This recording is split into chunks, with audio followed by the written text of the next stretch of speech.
slow down, you move too fast. You got to make the morning last. Just kicking down the cobblestones, looking for fun and feeling groovy. Ba-da-da-da-da-da, feeling groovy. Hello lamppost, what you knowin'? I come to watch your flowers growin'. Ain't you got no rhymes for me? Do it and do-do, feeling groovy. Ba-da-da-da-da-da, feeling groovy. I got no deeds to do, no promises to keep. I'm dappled and drowsy and ready to sleep. Let the morning time drop all its petals on me. Life, I love you, all is groovy.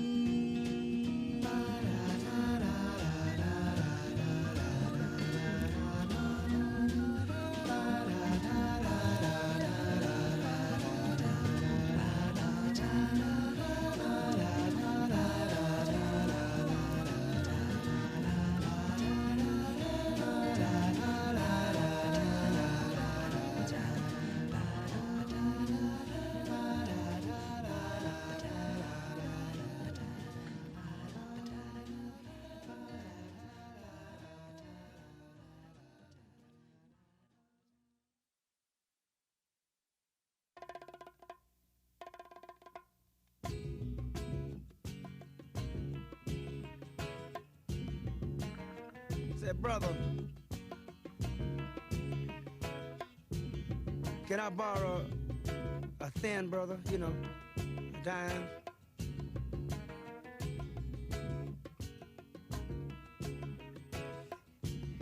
Say, sis.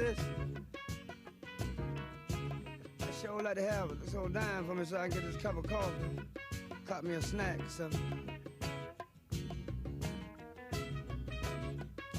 I guess I better quit trying to be hip and get on down.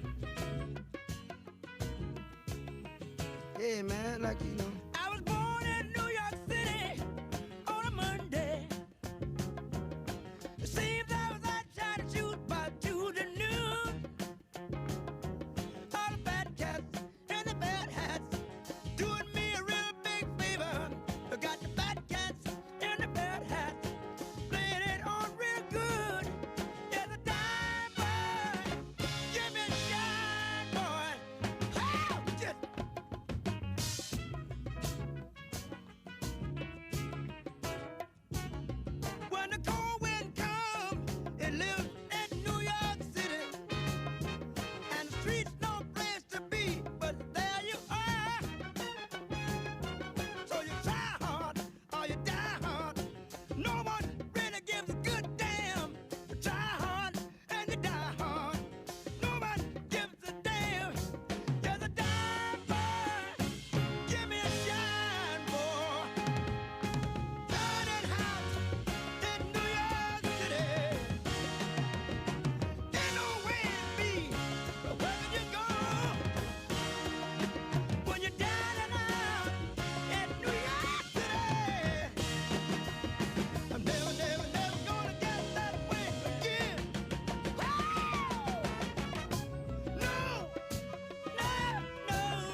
your honesty shine, shine, shine now.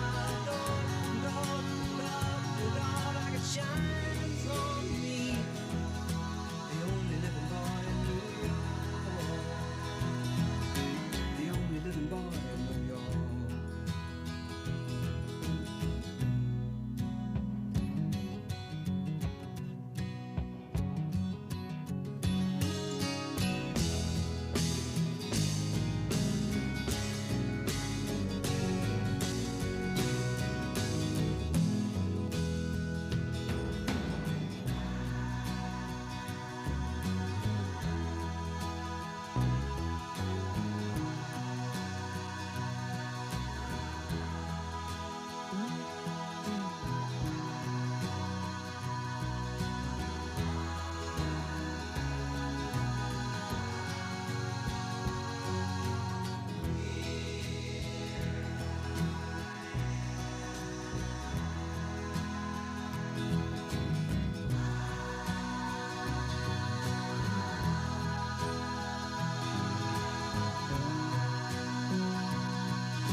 Good morning, everybody. This was going to be a day to start with some good news, but we can't do that now.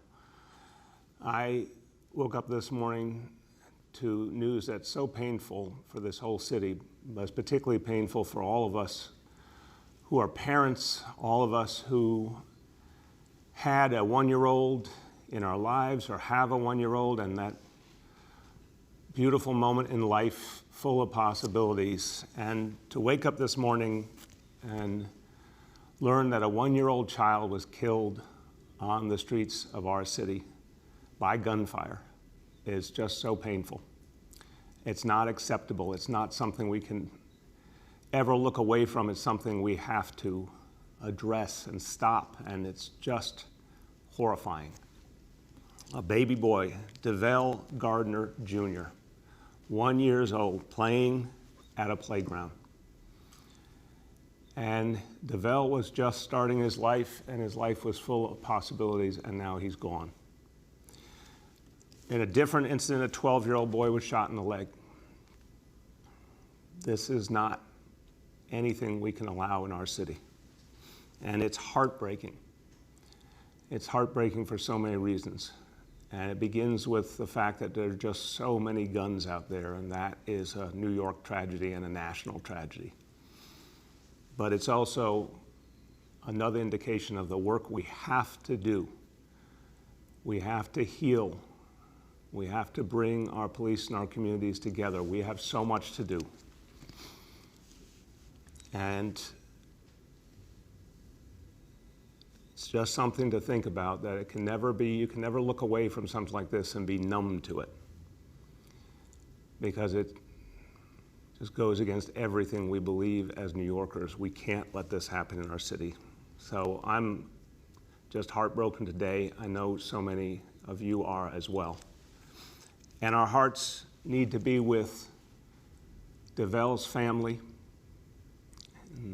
The family and DeVell need to be in our thoughts and prayers. And let's observe a moment of silence.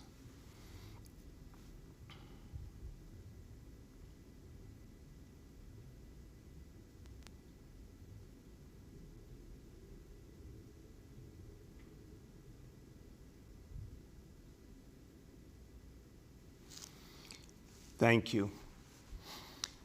We got to take resolve out of every situation like this. We can never give up. We can never give up on our children. We can never give up on our families. We can never give up on our neighborhoods, no matter how tough it seems. We've seen such tough days in the past, and we fought our way back. And it means the whole community has to be involved. It's never just about police. It has to be community and police together. Saturday night, I experienced a moment like that in Harlem. Harlem went through so much the weekend before, so many shootings, but people fought back. They came out to the streets, the Occupy the Corners movement, the Cure Violence movement, community leaders, elected officials, police, all together. And the message was clear.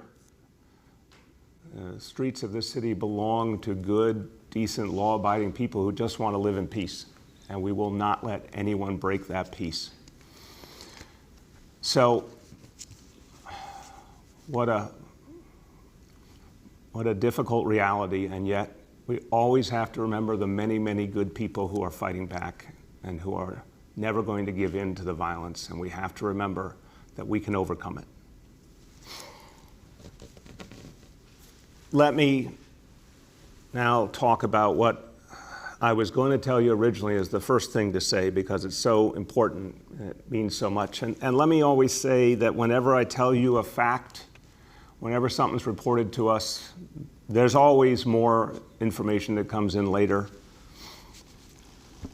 But the fact that for the first time in months, we have a 24-hour period in which no one in this city died from the coronavirus.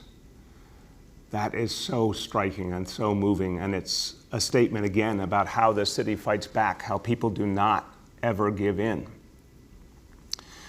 It's something that should make us hopeful, but it's very hard to take a victory lap because we know we have so much more ahead. This disease is far from beaten. And we look around the country and we see what so many other Americans are going through, so many other states and cities hurting so bad right now. So no one can celebrate, but we can at least take a moment to appreciate that every one of you did so much to get us to this point. 24 hours where no one died. Let's have many more days like that. And it's a reminder, of course, that this disease is such a formidable foe that it's been months and months since we've had a day like this. And we cannot let up. We cannot allow the slightest opening for the coronavirus. And so I can tell you with satisfaction, because of all the hard work you've done, we've gone through now 3 phases, and things are going well. And I can tell you more people are going back to work. More people are using the subway again, and they're doing it safely. I can tell you our healthcare indicators are staying in the right place. We'll talk about that in a moment. But we constantly have to look at all the information we have, to look for trends, to look for dangers, and to address them rapidly. We can't ever ignore a warning sign. So I want to talk about one of the things we're seeing today. Even though we have overall seen a huge reduction in the presence of the coronavirus in this city, we do see one trend that's worrisome. For young adults, we see the infection rate rising, and the particular group we're concerned about is 20-year-olds to 29-year-olds. Now we see from 30 to 39 years old some increase as well, and we take that very seriously, but particularly amongst this younger group, 20 years old to 29 years old, we see a problem and we need to address it. And I understand for so many younger adults, it has been a really difficult time. Cooped up, disconnected, away from loved ones. There's so many things affecting people. And I understand that people are just yearning to break out of that. But we've got to keep telling everyone, particularly our younger adults, how important it is to stick to what has worked, the social distancing, the face coverings, getting tested. And so we're going to double down effort to reach younger adults, digital media, messages from influencers, a night of action outreach all over the city at outdoor spots where people gather, mobile testing vans, mass giveaways. We're going to do everything to reach younger adults, to remind them they're not impervious. And I think many of us can remember when we were in that age range, you feel too often impervious, but everyone is susceptible to this disease, and of course, everyone unfortunately could spread it to someone else they love. So we're going to double down on making sure that younger adults really follow these precautions that have worked so well for all of us. And speaking of precautions that have worked well, unquestionably, one of the biggest game changers has been face coverings. Whatever it is, from the most homemade to the most elaborate, the face coverings have made a world of difference in fighting back this disease. We've given guidance before, we're going to give more guidance today. We want to go the next step. More and more people are now gathering in indoors locations. A lot more work sites coming back. So it's not just, a supermarket or a pharmacy like it used to be. It's more and more people going to work. It's more and more people in retail settings around other people. It makes sense that even if you're trying to keep some distance, it's hard to do. Even if you're trying to keep that 6 feet, it's never easy in a lot of places. So here's the new guidance. If you're indoors and there's people around anywhere, even if you're in a big space indoors and there's people in some part of that space, keep that face covering on. We've talked before about if you were more than 6 feet away from people, but what we're finding is, you start out more than 6 feet away from people, but you end up coming in contact with them or getting closer to them in the course of the day. So the guidance we're now going to give formally to all New Yorkers is when you're indoors, not in your place where you live with your family or the other people you live under the same roof with, but if you're at work, if you're at a store, even if there seems to be a lot of space, just keep that face covering on all the time. It's a good precaution. Anytime there are people around, keep it on. Now, as we said from the beginning, to get to the heart of the problem, beat back this disease, it's always about testing.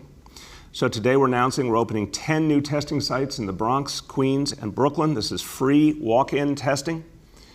8 of them are open already, others coming soon. I want to thank our community testing partners who have been a part of this effort. The Acacia Network, the Institute for Family Health, and the Union Community Health Center, all stepping up to help their fellow New Yorkers get the free testing so we can continue to fight back this disease. So everyone, if you haven't been tested, go get tested for free. If you haven't been tested in quite a while, go get tested for free.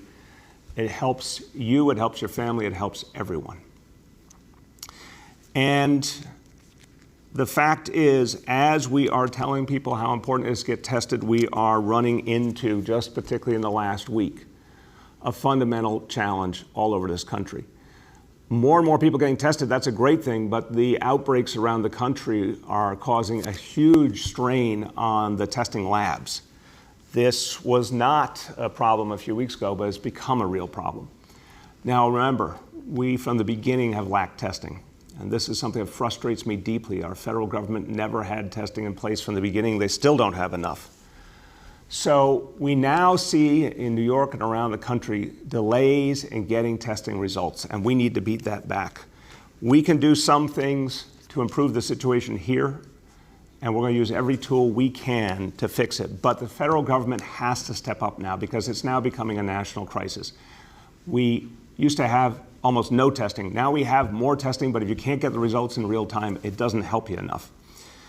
I talked about earlier in this crisis the Defense Production Act and the fact that the president had to invoke it at that point to get us PPEs, to get us ventilators, all the things we needed. Well, now we need it again because we need the lab capacity. We need the chemical reagents. We need the different pieces that allow these labs to do their work and do it quickly. And that will only happen if the federal government steps up. So, Mr. President, again, the Defense Production Act is there. Mr. President, all you have to do is say, I am now invoking the Defense Production Act to expand lab capacity in the United States of America, to make sure we have everything we need to get tests to people quickly. You can do that with the stroke of a pen. We need it not only here in New York, we need it all over this country. Everyone, you know New Yorkers are ready to play their part. You know your city government is ready with our Test and Trace Corps and all the testing sites. But we need the federal government to play its role, and it so often hasn't. How about this be the time that it finally steps up? Okay, let's talk about today's indicators. First, the daily number of people admitted to hospitals for suspected COVID-19. The threshold is 200. Today's report, 56 patients. Second, daily number of people in health and hospitals, ICUs. Threshold, 375. Today, 279. And third, percentage of people tested citywide positive for COVID-19, threshold of 15%. Today's report, 2%. So we continue to show that progress. Let's stick to it. A few words in Spanish. Buenas noticias para la ciudad de Nueva York. Este fin de semana tuvimos 24 horas sin una sola muerte por coronavirus. Las tasas de infección están bajando en toda la ciudad, pero hay más jóvenes que se están infectando. Necesitamos que todos los neoyorquinos usen mascarillas cuando estén con otros o fuera de su casa, especialmente los jóvenes. With that, we'll turn to questions from our colleagues in the media. And please let me know the name and outlet of each journalist. Hi all, just a reminder that we have with us today Senior Advisor Dr. Varma and Executive Director of the Test and Trace Corps, Dr. Long. With that, I will start with Henry from Bloomberg. Hello, Mr. Mayor. I've got some questions about the police conduct over the past weekend and about the continuation of this spate of shootings. The police conduct element, I'll break it into two questions. My first question has to do with police conduct both at the Occupy City Hall protest, which continues to go on. There was a journalist who was assaulted in view of the police. He's saying nothing was done. The police didn't intervene. And I've heard from police officials that the policy of the city is just to ignore this and let it go on and hope that it peters out. And, you see these people, the sanitary issues involved with these people hanging out there. This is an ongoing issue that the city just seems to let ride. What's your question? So the question is, what are you going to do, first of all, about the Occupy City Hall demonstration? And secondly, there was a demonstration in Bay Ridge where a guy was tased by police. He was shoved by police. Are you going to do anything about that? It's all on video. It's all over Twitter. Thank you, Henry.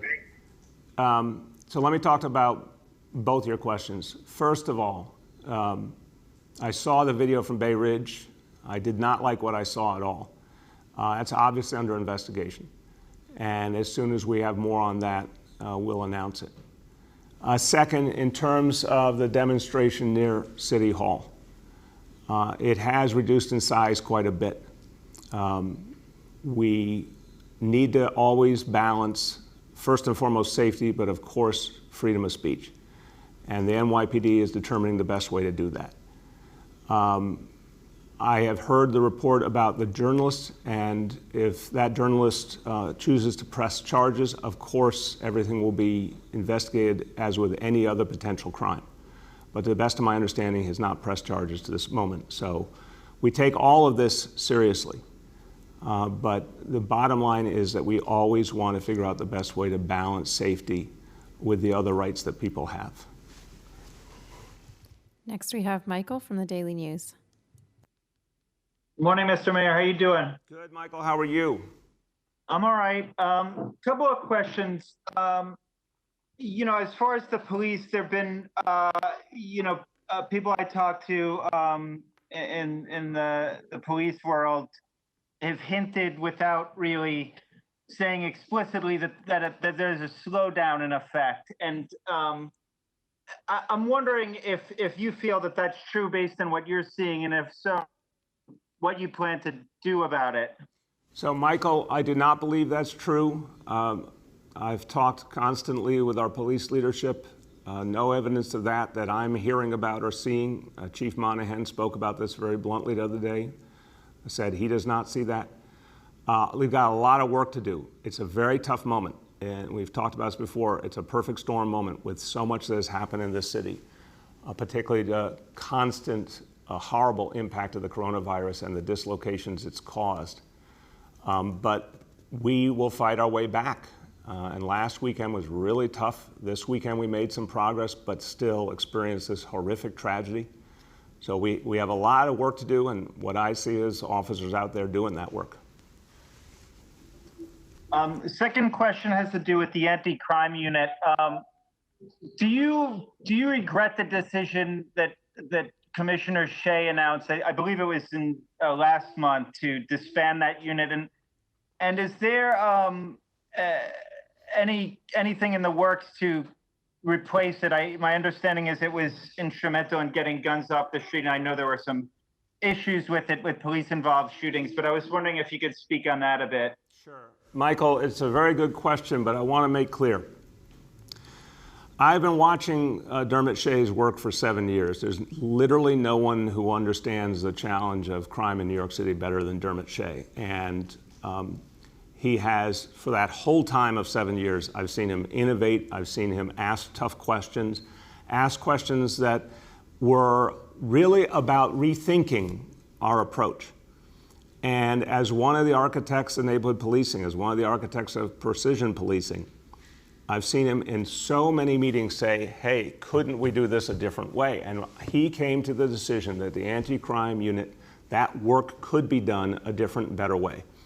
A way that uses modern technology, a way that uses the skills of officers to achieve the same outcomes, to get those guns off the street, but in ways that also don't disrupt the relationship between police and community. And I think you have to understand that this whole 7-year effort has been to recognize that safety comes from a bond between police and community. That's what neighborhood policing has been about. And until the coronavirus, it was overwhelmingly successful. We have to fight back and become once again what we were. We can do that. I know we can do that. But it is based on that bond between police and community. And I think for him, that was the essence of the decision, finding a way to do the same results, but in a different and smarter way. Next, we have Gloria from New York One. Thank you. Mr. Mayor, I actually kind of want to follow up on Mike's question regarding the disbanding of the anti-crime unit because of, as Mike mentioned, the gun issue specifically. So I wondered if you are looking at gun seizures in the last few weeks, since we are seeing this uptick in shootings. What is your directive to the NYPD as it pertains to gun seizures, and are you seeing any progress at all? The directive, Gloria, is the same. There's been, over the years, really, really powerful efforts to get guns off the streets. And a lot of times, honestly, I remember vividly when there were allegations of slowdowns or other problems, you saw the number of gun seizures continue to increase. So our officers know that that's preeminent to get guns off the streets, and we have to do it in smart ways. And a lot of the things that work best is making community members allies in that effort, because a lot of times they have the information that is the single best way to get the guns off the streets. So it's constantly going to be a focus, and we're going to do more. We have to keep making adjustments. We're not going to live this way, so we're going to keep making adjustments till we get it right. And my second question is on a separate topic. This is a question about evictions. And I was wondering what you're doing, or if there's anything in the works to prevent mass evictions in the next couple of weeks or months as people continue to go without work and without being able to pay the rent. I know that there's an Albany component to this, but for people here in the city, if they are evicted, they will become homeless here in the city, therefore making it a problem for your administration. So how are you preparing to prevent this? Yeah, Gloria, it's not a problem for my administration. It's a problem for New York City. It's a problem for all of us if people are evicted through no fault of their own and end up homeless. It just doesn't make sense. The state needs to act. I've said it for months now. The state has to give folks who can document that they just don't have an income the ability to stay in their apartments, pay back the rent in the future when they have an income again. Look, I also think that there's been many calls for the stimulus to involve rental assistance and to address the fact that there's a fundamental breakdown here of people who just can't pay to stay in their home. That is the best solution. I am concerned about the stimulus because no one knows where it's going. But if you really said, how do we solve this problem at its root, it would be to have rental assistance money in that stimulus. But in the meantime, Albany needs to pass that law or rule that would allow for folks to stay in their apartments, if their problem's an economic one, to stay in their apartments and pay back later. If someone has the money, they should pay the rent. But if they don't have the money, they should not be evicted. And what we will do is continue to provide the legal assistance as we have for free for anyone facing eviction. Anyone who's facing eviction can call 311, and if there's any way we can help stop it, we will. Next we have Julia from the Post. Julia, are you there? We'll circle back to Julia. Next we have Steve from Westwood One News. Steve? All right, let's see what that's about. Okay, we're going to try one more person, and then I wonder if there's a tech issue on our end. Next we have Yoav from the City. Hi, everyone. Can you hear me? Yes, Yoav, you've brought us back. Okay. Thank you. On June 17th, you announced that the NYPD was going to complete investigations where a civilian suffered substantial injuries within 2 weeks. 4 days later, there was a incident in Queens where a 29-year-old George Zapantis was, who had a history of mental illness. He was tased multiple times by police and he died. And it's been over 3 weeks since that incident, and there's been no completion of that investigation by the PD. I'm just wondering what you know about that incident and if you know why they're not meeting that 2-week mandate. Yeah, Yoav, my strong understanding is there was an investigation and it was completed. I talked to the commissioner about it around the time when the incident occurred. It was a horrible, tragic situation, but I believe that investigation was concluded. We'll get you the facts today, but I believe that was done in that timeline. Okay. Yeah, I mean, just my in speaking to the family and the lawyer, the family hasn't heard anything from the city. And I'm just wondering, generally speaking, when a civilian is killed during a police encounter, what's the general approach as far as communication from the city? Do you typically offer kind of an update on the investigation? Do you offer any kind of condolence? You know, what communication should the family be getting from the city at this point? Again, Yoav, we'll get you more information, but of course there should be communication with the family, and of course there should be condolences offered. It's a humane and decent thing to do, and I believe that is what normally happens. But let me find out what happened here. Sometimes there are cases when the district attorney is involved or there's other extenuating circumstances. But look, we feel for family members in any of these situations. They're tragedies, and we want to make sure people are respected and given information. So we'll follow up on that and get you more. We're going to circle back to Steve from Westwood One News. Steve, it sounds like there's still a tech issue. We'll try again. Next, we have Jeff Mays from the New York Times. Good morning. Can you hear me? Jeff, how you doing? Good. Mr. Mayor, I have a couple of questions for you. The first one is, this is the 11th week of shooting increases. What's happening that police haven't been able to get the shootings under control? What's going on? In years past, there have been upticks and there have been, efforts put out, and then you saw changes, but what's different this year? Well, it's a very important question, Jeff, and I think the answer is staring us in the face. We've gone through a horrible dislocation in our whole society. Just everything has been disrupted. Families, lives, livelihood, no one has, so not no one, but so many people don't have anything to do. They don't have anywhere to go. They don't have a job. They can't go to school. They are dealing with so many challenges. The NYPD has been overloaded in so many ways, and it just keeps adding up. And most importantly, the criminal justice system is not functioning yet, and we need it to. And we're very, very hopeful that next month we're going to finally see that. But it really is a perfect storm. It does not compare to any previous year. And nonetheless, the NYPD is fighting back. Communities are fighting back. What I saw in Harlem on Saturday night was inspiring. People are not going to allow this. But we're up against an extraordinary challenge. My second question is about that event in Harlem on Saturday night. There have been calls from activists to defund the police and use that money in other ways that help create safety.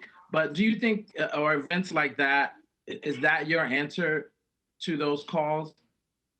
No, there's a lot of different pieces, Jeff. We obviously took money out of the NYPD budget, put it into youth programs, put it into social services, put it into recreation centers for young people. That's really the right direction. I'm glad we did that. But the fact that we're going to have to fight crime in many ways is also clear. We need the good work of the men and women of the NYPD in the streets of our city. We need communities to come forward, particularly through civic leadership, clergy, cure violence movement. do all the things that they can do, and they can do things that police can't do. And the NYPD is quite clear about that. Community voices, community members can achieve some things differently, and we need both pieces to happen. So we're going to devote ourselves to all of it. We are going to fight this back. I've seen us fight back from much, much tougher circumstances in terms of crime and violence. We're going to fight this back, but it's going to take everyone. Next, we have Julia from the Post. Hey, good morning, Mr. Mayor. Sorry about the earlier hiccup. I'm wondering if you have anyone in custody in the shooting of the 1-year-old boy, or any leads, any developments in terms of an investigation. Yeah, Julia, I'm waiting for an update from the NYPD. As of about 2 hours ago, the last I heard, they did not have someone in custody. But every resource is going to be used to find this killer. And there's no question in my mind that the NYPD will find him. If you look at recent years, NYPD has more and more been able to find people in almost any and every situation. So I feel confident we'll bring this individual to justice. Okay, and then, you said this morning that with this tragic shooting of this baby and the 12-year-old, we can't let this happen in our city. This isn't something we can allow in the city. But you've been saying that for over a month now. In addition to the rising crime, there's rising racial tension like we haven't seen for decades. I mean, have you lost control of the situation here? Julia, you, with all due respect, and others like to try those questions, it just doesn't make sense. This city is strong.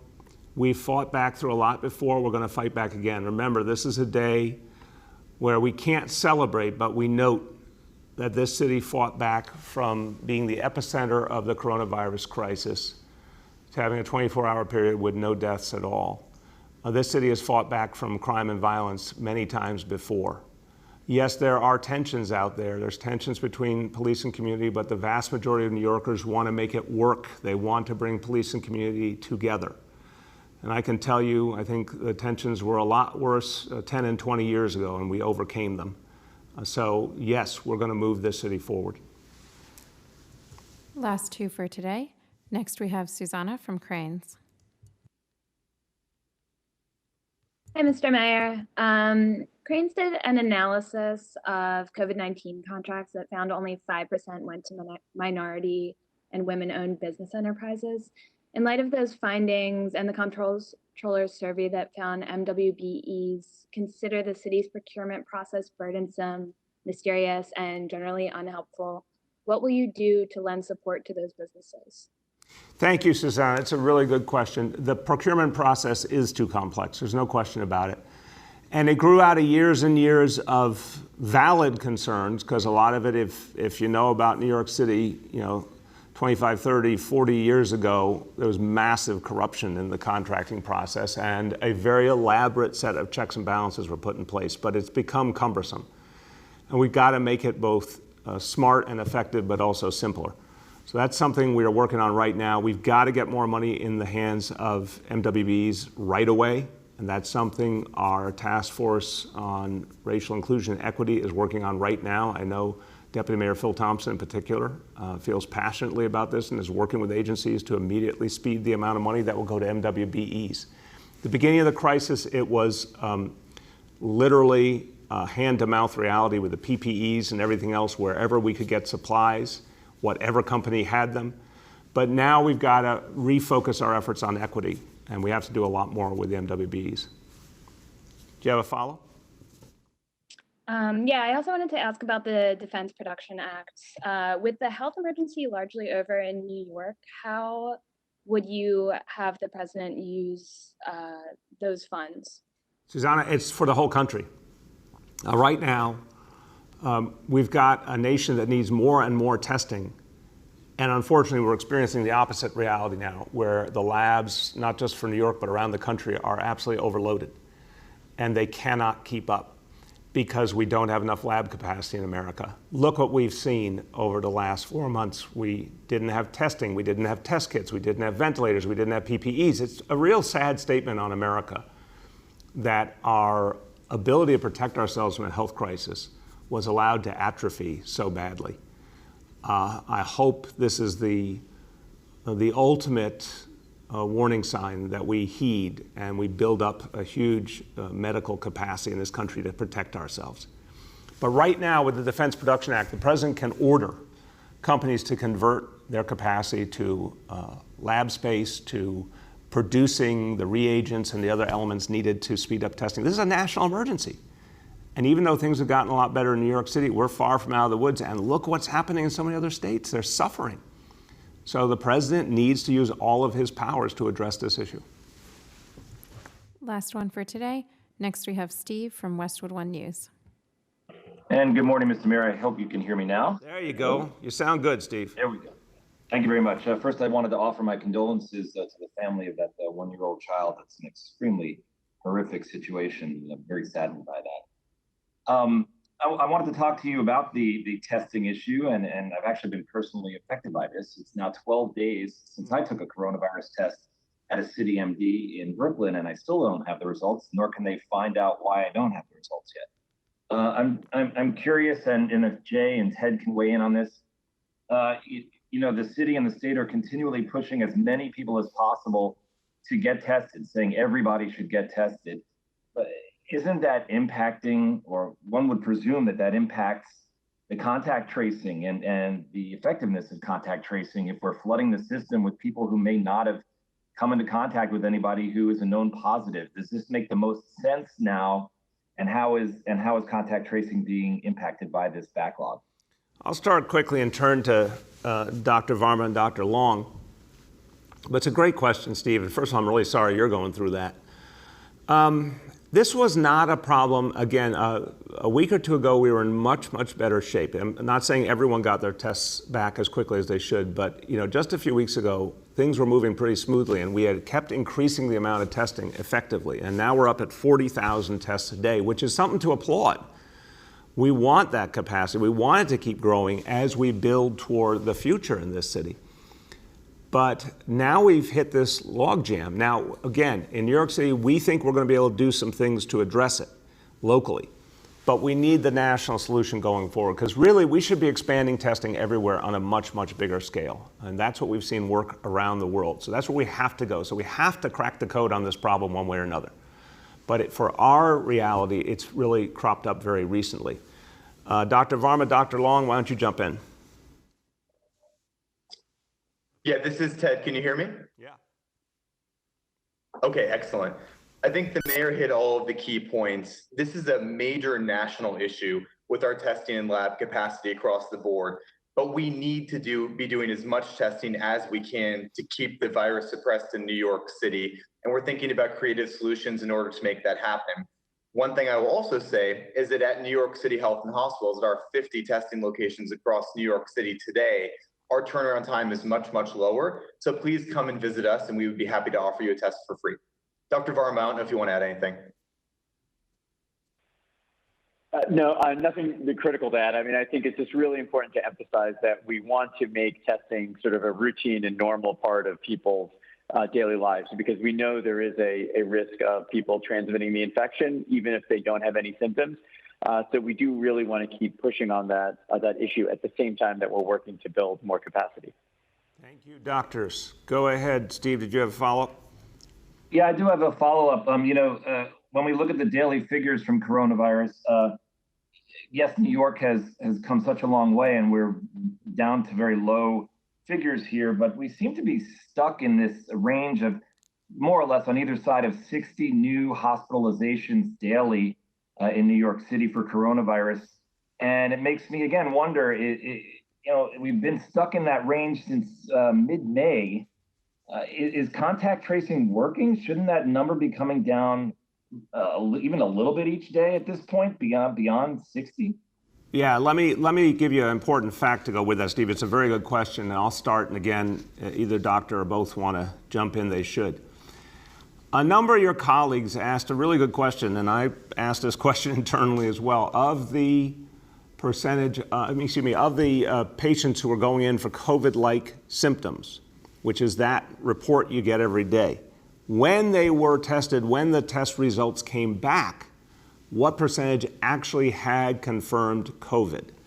So the recent information we have from a few days ago is 11%. So if you take it against today's figure, when you look at today, we have 56 patients in the most recent day who went to the hospital with COVID-like symptoms. 11% or so of them actually had COVID after the test was taken. So 6 people, let's say. So, I would say that says something very powerful. When we were at the height of the crisis, that percentage of the number went into the hospital, and then finally we got the test back and we got to confirm what their situation was. That was like 70 or 80% were coming back as COVID positive. So, no, I think it actually shows that something is definitely working with test and trace, definitely working with social distancing and wearing masks. And even as we've expanded the economic activity, the numbers are staying very low, and that's a good sign, but long, long way to go. Doctors, you want to add? Yes, thank you, sir. So I think, again, the mayor hit all of the key points, but I want to emphasize 2 things. The first is that since mid-May, we're doing 3 to 4 times as many tests every single day of New Yorkers. So we're catching a lot more of the cases that we would not have necessarily caught before. And in terms of how that powers our tracing operation, as our city has reopened, as people have gone back to work, we have not seen a spike. And I'll give you a specific example here. In our tracing operation so far, there have been a group of contacts or people with known exposure that by the time we've called them, this is a group of more than 1,300 people, they were already actively symptomatic. So if we had not have called them, if the program didn't exist, if we did not reach out to them, they would have gone out and infected, take the average number, 3 more New Yorkers each. So because the program exists, because we had testing and because we have tracing, we were able to intervene for those 1,300 symptomatic people immediately, get them to isolate or quarantine, and prevent what could have been potentially 4,000 more new cases of coronavirus as the city is reopened in New York City. The program is working, it will continue to work, and we're going to continue to enroll many more people in the program. Dr. Varma, I don't know if you want to add anything. No, nothing more for me. Thanks. Okay, thank you so much, doctors. As we conclude today, I want to go back to where I started. DeVell Gardner Jr. lost at the age of 1. So for anyone who has a 1-year-old in your life or has had a 1-year-old in your life, picture that child.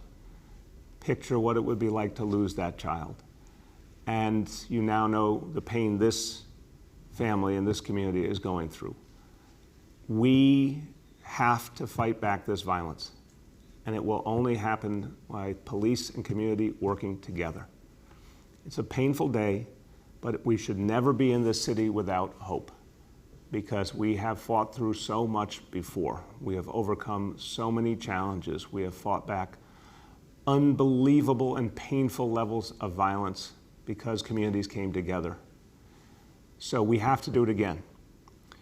And a day when we recognize that we have fought back this disease as well, which if you went back to March and April, you might have thought it would overtake us. It would be impossible to fight back, and yet New Yorkers have fought back.